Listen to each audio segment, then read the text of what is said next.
Hi students, I am Sahil Gandhi. Today we'll be revising the complete topic of money and banking. That is a part of your first term. And within next 15 minutes or maximum to maximum 20 minutes, we'll be able to revise the entire unit and बहुत easily. So please मेरी छोटी सी request है ध्यान देना and I promise one thing कि पूरा का पूरा जो chapter है it will be winded up in next 15 minutes और इतने अच्छे से कि दोबारा आपको रिविजन की ज़रूरत नहीं पड़ेगी. सो प्लीज़ ध्यान देना, it's a request to you. So start करते हैं. चैप्टर का नाम हमारा मनी एंड बैंकिंग. मुद्दा आता है what is this money and banking. So let's सी.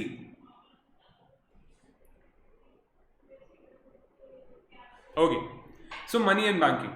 हम पहले बात करेंगे मनी के बारे में and then we'll switch to the banking. So my first part is what is money. Money है क्या? मनी को समझने के लिए we need to go through the barter system जो इससे पहले एग्जिस्ट करता था. बार्टर सिस्टम क्या होता था? सिंपल सी चीज, मुझे सामान के बदले सामान चाहिए, वो बार्टर सिस्टम था. तो उस बार्टर सिस्टम में कुछ कमियां थी. उस कमी को पूरा करने के लिए हमने मनी को इंट्रोड्यूस किया. सो मनी को समझने के लिए पहले एक बार क्विक रिविजन दे देते हैं. What was barter system? दो barter system is not a part of your syllabus but money को समझने के लिए इंपॉर्टेंट है. ध्यान से देखना, बार्टर सिस्टम में क्या कमी थी? बार्टर सिस्टम में सबसे पहली कमी थी double coincidence of wants. Exactly वही इंसान ढूंढना जिसको आपकी चीज चाहिए और आपको उसकी चीज चाहिए ताकि वो ट्रांजैक्शन हो सके. बहुत मुश्किल था ढूंढना. सेकेंडली, बार्टर सिस्टम में कोई कॉमन यूनिट नहीं था मेजर करने के लिए. मेरे पास पेन, दूसरे के पास पेंसिल. पेन कितने का, पेंसिल कितने की, हम मेजर नहीं कर सकते. थर्ड, स्टोरेज फैसिलिटी नहीं होती थी. हम सामान को ज्यादा लंबे समय तक स्टोर नहीं कर सकते थे. For example food items, you can not store wheat और rice for a very long time. So वहां पे प्रॉब्लम थी. एंड फोर्थ, हम फ्यूचर पेमेंट कमिट नहीं कर सकते थे. जहां पर आज एक सामान के बदले इंसान मुझे फ्यूचर में अगर कोई सामान देना चाहता है तो फ्यूचर में कितना देगा, किस क्वालिटी का देगा, that was really very difficult to decide because हमारे पास कोई कॉमन मेजरमेंट यूनिट नहीं था. So all these drawbacks are link to each other. इन्हीं ड्रॉबैक्स को खत्म करने के लिए हमारे पास मनी आया. What is money? मनी ने इसको कैसे कवर अप किया? Let's see. Double coincidence of wants को खत्म किया मीडियम ऑफ एक्सचेंज ने. हम पैसों को यूज करके आराम से चीजें बेच सकते हैं और खरीद सकते हैं.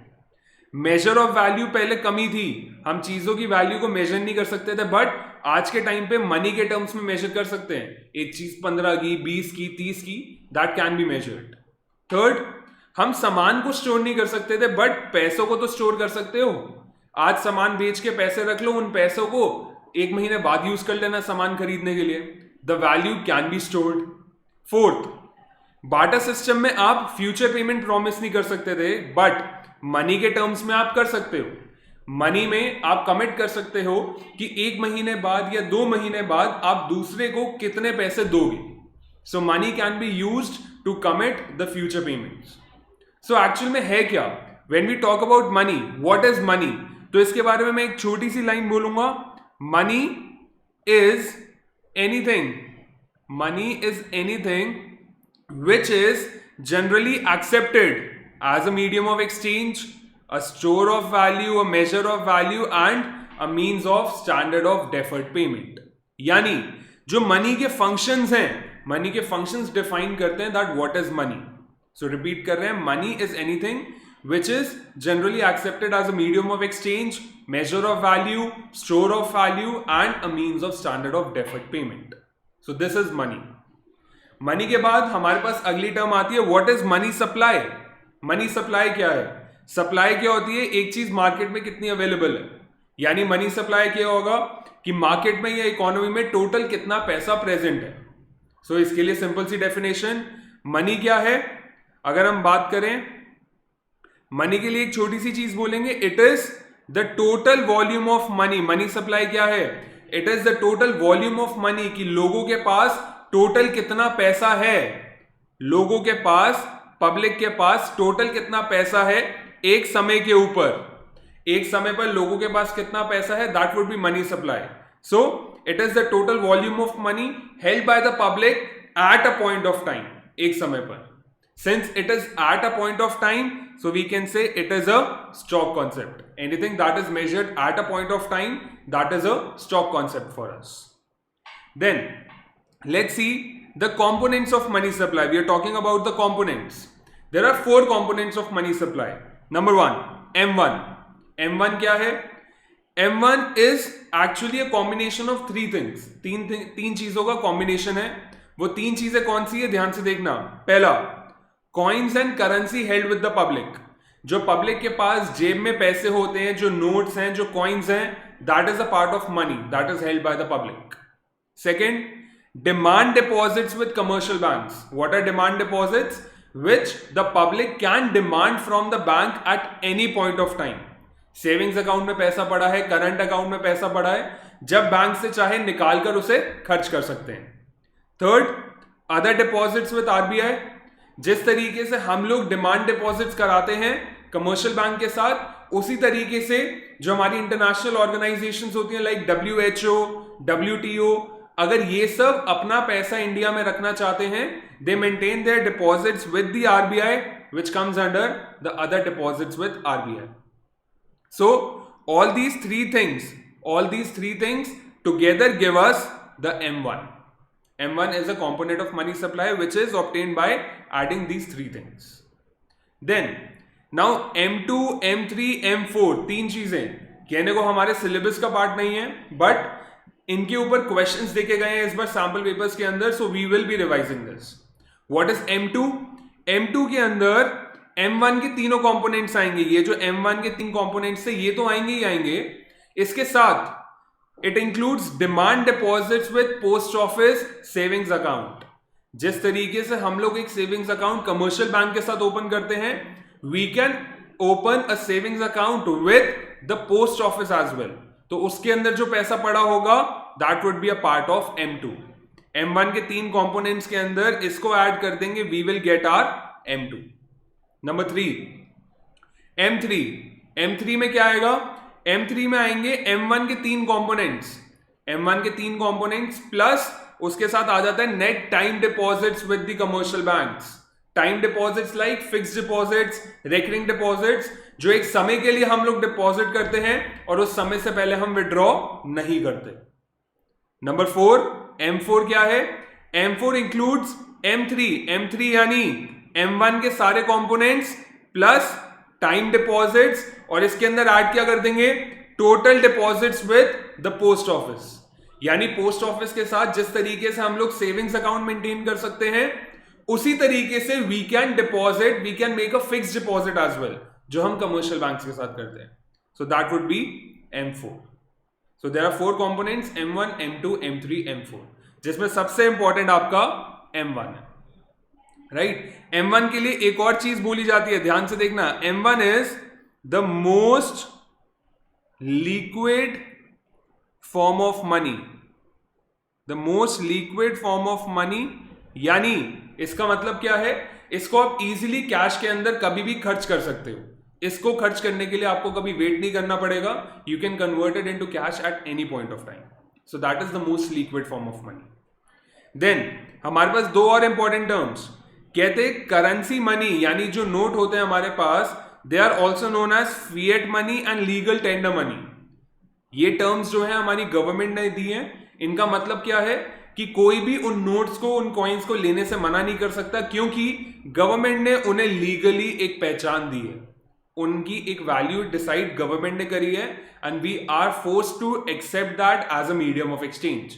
हमें वो लेने पड़ेंगे, किसी से लेने के लिए हम उसे मना नहीं कर सकते.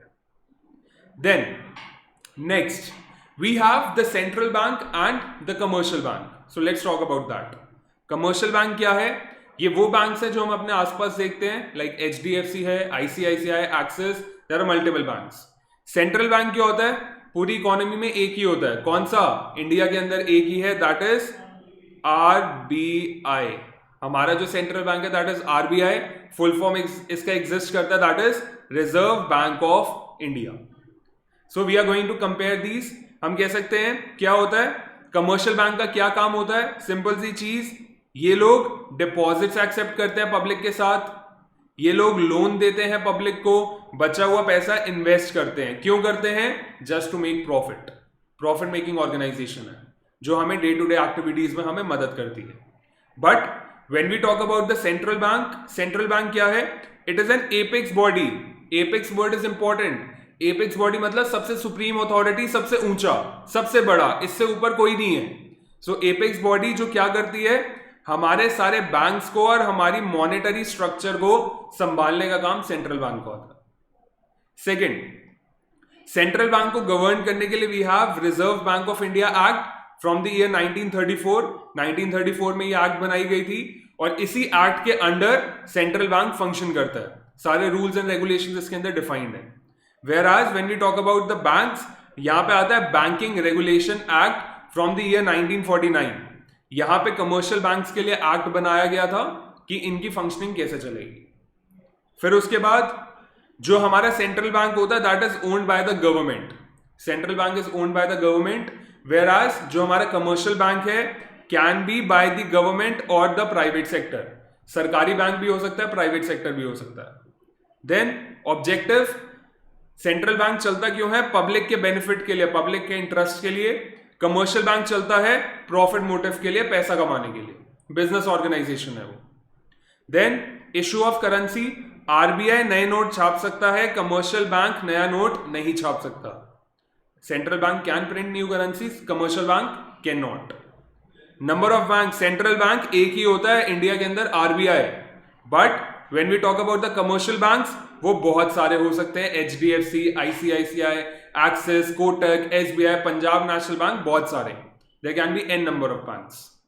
Then public dealing, central bank कभी भी पब्लिक के साथ डील नहीं करता, बट कमर्शियल बैंक का तो काम ही यही है डेली बेसिस पे पब्लिक के साथ डील करना। सो that is the basic difference between a commercial bank and a central bank, right? Next, अब हमारे पास एक नया टॉपिक आया और बहुत interesting topic, that is money multiplier. ये मनी मल्टीप्लायर हमें क्या कहता है?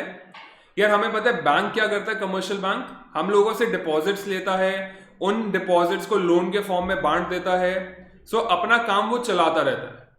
चलाते चलाते वो पैसों को मल्टीप्लाई कर जाता है। पैसों को मल्टीप्लाई कैसे कर जाता है वो आज देखेंगे। सो लेट्स सी, मनी मल्टीप्लायर है क्या? कहते ये एक ऐसा प्रोसेस है क्रेडिट क्रिएट करने का। क्रेडिट क्रिएट करने का, मनी मल्टीप्लायर को हम लोग क्रेडिट क्रिएशन भी कहते हैं।